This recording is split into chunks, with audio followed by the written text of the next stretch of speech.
Oh, amazing. And welcome to Small Business Chat. We are here this morning at 10 o'clock, which is great. To do our session today is going to be on digital green businesses. Don't know about you guys.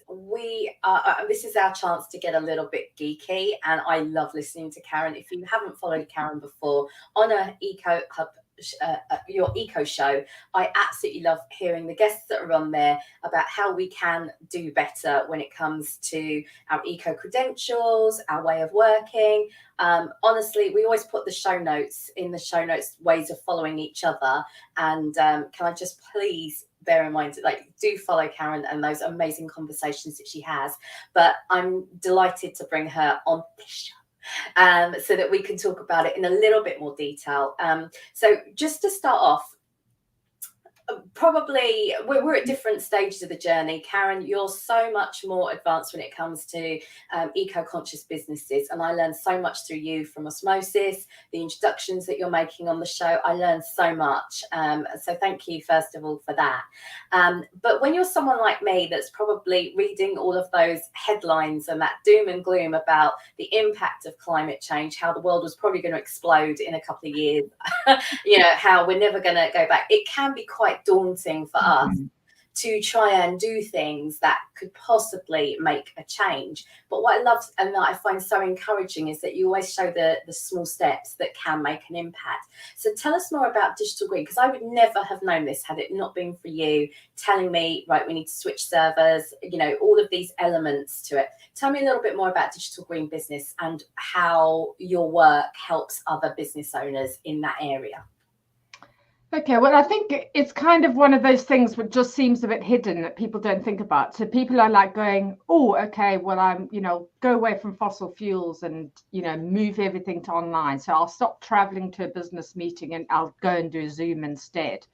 And so what people aren't thinking about when they are, obviously all moving from offline to online, that uses energy too. So you've got a huge amount of energy being used, whether it's sending an email, doing a search, looking at a website, using your phone, using video and streaming. That all has an energy usage. But then you've also got things like the hardware. So you've got, your computer, your phone, your tablet, all of those things as well take a lot of resources to make as well as to use. So, and just to give you a sort of an overall stat, I mean, collectively, the digital world accounts for approximately 3% of global greenhouse gas emissions. And to put that in perspective, that's more than the global aviation industry. So, yeah. So sorry, I know we said no doom and gloom, but just to put that into perspective, people have to start thinking about this and they have to start doing something about this because what you're getting now is, cryptocurrencies and NFTs and all of that. People going, great, there's all this stuff going on online and yay, we're not traveling around the world as much. But all of that has an impact because a lot of that, when you're visiting a website, for example, or you're sending an email, you're doing a search, all that data is stored somewhere. So cloud storage, anything like that, you're talking about sitting in a big data center. And you've got rows and rows. You can imagine these rows and rows and banks. I mean, if you've watched any sort of TV shows and they sort of, spy shows or something, they go into the data room and they try and pull something up. You talk about banks and banks of all this computer and it's constantly on. So it generates an enormous amount of heat and you've got to then cool that down. So you've got that cooling thing. You've got the energy, but electricity generating that as well. So you can imagine it does use quite a bit of energy, but there are a lot of little steps that you can take to try and improve this. And just, in terms of why it's important, we've gone over some of the stats, but also just to think about your computer when it dies, what do you do with it? Often people go, well, smash it to pieces and chuck it in the bin. Please don't do that. Because what is happening, e-waste is becoming a massive growing problem around the world. So just in the UK, for example, about 1 million tons of electrical waste is disposed of each year. Wow. That's massive. but there's lots of ways that that you can recycle that and get that into different places. So we'll go into that in more detail. And so actually, wasn't it Amazon? I was just confounded. You know, here we are trying to shift during a pandemic to online, teaching, home teaching. And there are some children that don't even have like the laptops. And here's Amazon that, for some reason, I still can't get my head around why on earth they didn't think to donate, but because it wasn't being sold, they just threw a lot of the hardware into the dumpsters, as in it was just such horrid waste, which just made my soul cry, because I was just like, people could be using that, and there are ways of recycling or upgrading or not falling into that trap of, and the phone companies want us to upgrade all the time, therefore we need to get rid of our phones every 2 years. It's like, no, there are things that you could be doing and other products that you could be buying. Like, please don't fall into this trap. You can get good quality products, so there's so much that we could be doing if we just weren't. But again, this is again, we said no doom and gloom, but we have to put some context and perspective on this of how badly this is affecting us, how damaging it can be, and how we can be making those small changes. So this is amazing. I think as well, Karen, we're talking about the rise of energy costs. We're talking, I know this is more gas and this is more electricity, but, again, there must be things that surely there must be a benefit in terms of cost, in ways that it can make a difference, and how easy it is to do. So I'd love to hear more about what your tips would be for us to, where would we start? Again, very lucky that I had you. Get yourself a Karen. But where do we start? What should we be thinking of? Okay, well, yeah, first of all, we'll go through kind of how easy is it to do, and then maybe we can go into some things that you can action, and then we'll tell you what the benefits are. But just to give you an idea, so I think there was did a study called Think Before You Thank. And it said, Brits send more than 64 million unnecessary emails every day. And if every UK adult just sent one fewer thank you email a day, would save more than 16,433 tons of carbon a year, which is equivalent to 81,152 flights to Madrid, or taking 3,334 diesel cars off the road. So just think, so that's one little thing. I know we're so polite, and thank you. And I know I'm guilty of it, because I feel I have to do it back, and it's back, forth, thank you. So if we can all maybe try and get in that mindset of just, just being a bit more consciously thinking about that. So there's some really easy, simple things you can do. You can do declutter, so you can get rid of old emails, go through your photos, get rid of ones you don't longer need. If you've got lots of the same one, just keep one. It's consciously thinking about what you're posting on social media as well. That's another aspect. You actually sending a normal text or phoning is actually a lot more eco-friendly than a Zoom call, for example. So if you don't really have to have a Zoom call, every now and again, get back to the old phone and just have a phone call. And also, this is one thing I just thought of the other day, and everyone always says to me, I've got 500 tabs open on my computer. Well, do you need to have them all open all the time? So maybe think about that. But then there's the more technical things, like, finding ways to recycle your hardware, switching your website to eco-hosting, maybe looking at compressing and resizing all your images, and re-optimizing your website. So yeah, there's quite a few sort of small steps you can take, but then there's obviously those which are take a little bit more technical expertise or a bit more time to do. And there's so many products out there, like you mentioned about the there's an app to remove duplicate photos from your phone, for example. There is, which I'm sure you're going to have to download to do it, but it might be worth it, and then uninstall it. I don't know. From a website point of view, I was amazed when you told me this. So in terms of the benefits to having a more streamlined website, for example, which again, if you're resizing and compressing images to save space, what are the benefits to the website that you could be enjoying, really, because you're thinking a little bit more digitally green? Yeah, well, this is the thing. A lot of this stuff that you're going to be doing, I kind of call it like a optimizing or a digital declutter or anything like that, is always going to have, business benefits as well. So, for example, on your website, if you do kind of optimize that and you reduce the size of your images, it then becomes faster to load, which is better for your visitors who are visiting, and obviously Google and the search engines like that, so it helps your SEO. So there's always a benefit to that.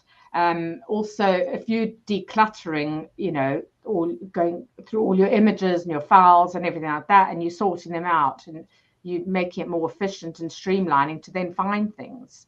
And that goes to your email as well. If you start clearing out your inbox and get rid of all the stuff you don't need, it's going to then make it easier for you to find stuff, more efficient and quick to find stuff, save you time, saves money. So there's a lot of things like that which have a potential business benefit. And just, to go back to some of the more actions that you can take. For example, video call and streaming, you only need, if you're on a big mass call, you only need to put on your camera when it adds value. You could try and choose a video conference provider that is committed to using 100% renewable energy. Apparently Google Meet do this. I need to look into that, but that's something I'm going to investigate, and maybe that might be an option over Zoom. And I've done a series as well, sort of on digital, decluttering. So, just spend a little time each week, just go through all your files. Do I really need that anymore? Have you got multiple copies sitting in different folders? Just try and see, or look at it. Someone, if you have cloud storage with someone, just see if they are using green data centers as well. It's amazing. Yeah, one of the other things I was thinking of, the hardware, and this is quite a big one because, people are a bit worried. So you've got a laptop or computer, and, you don't want to just take it to a shop or whatever. Here you go, because a lot of people are going, oh, what about my data on there and the security and all of this? So I've seen a lot of posts and people go, oh, just take it into the garden, smash it. As I mentioned earlier, throw it in the bin. That's the only way you can get rid of your data. And I'm just like, no. So I've found a couple of local charities. So there's one sort of UK-wide called WeCharity. And this is about waste, electoral waste. We is the term they use. It's WEEE. But I found a local one, and they came and picked up all my stuff this past weekend. They'll refurbish it and resell it if they can, and money goes to charity. They get students and schools involved, so they teach them how to use the computers and electronics and everything. And this goes to speakers, audio equipment, DJ equipment, cameras, everything. And anything that they'll wipe all the data, and they'll give you a certificate for it, to show that it's completely been cleaned and under kind of GDPR law and all of that. And then any little bits that they don't use, they make into robots or art. And I was just like, wow, that is so cool. So definitely look up, WEEE, and put that in the search engine, and you might find something that's local to you where you can, and they'll often pick up as well and take it away for you. Oh, that's incredible. I really like that. Having the same thing, just changed and upgraded the computer because the other one was dying. There was that moment of, is there anything that we can do with this? And Dad ended up donating it to charity for me, because I was like, thank you, find a home for it, something. Because you are always worried about sort of the data that's on there. So again, some really great tips. I feel, what surely doing these small steps, I don't know about you, but even just doing the small things, it makes you feel better about, again, there is so much that we hear about climate change, climate impact. Again, I just always think now about the doomsday clock, like the ticking down of the point of no return. Saw it on the papers recently, actually, only yesterday.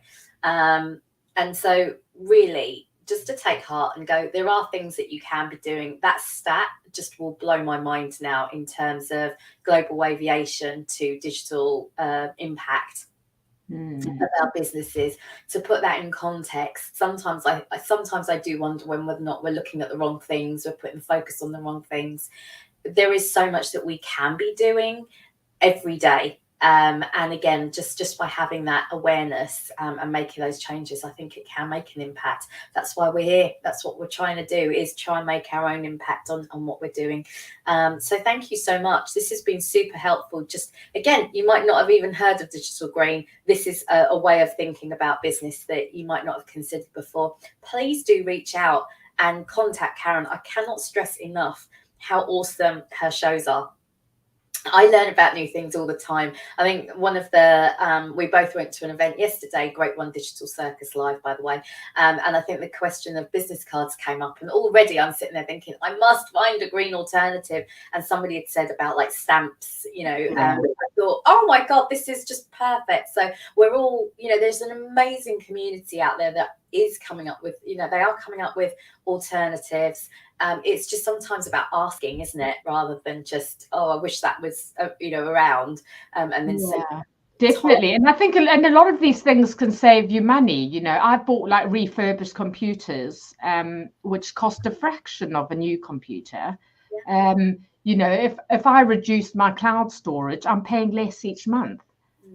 So, you know, people tend to think, oh, I'm going to have to compromise, you know, on quality and cost and all of that, but actually it's not. So yeah, so one of the things I say, there's lots of people who are, you know, who do this as a job, and you know, there's I'll give a shout out. Whole Grain Digital has kind of started this revolution of the digital green, and they've got some amazing resources.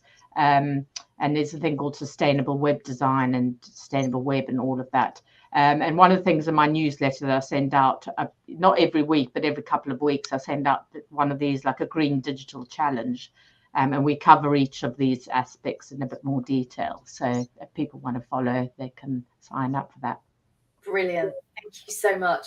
Well, if you liked this, please leave us a comment below. Don't forget to subscribe to the YouTube channel so that you can be alerted when we go live every Wednesday at 10. We are taking a little break though because of Easter. Woohoo! So we will be back towards the end of April, early May.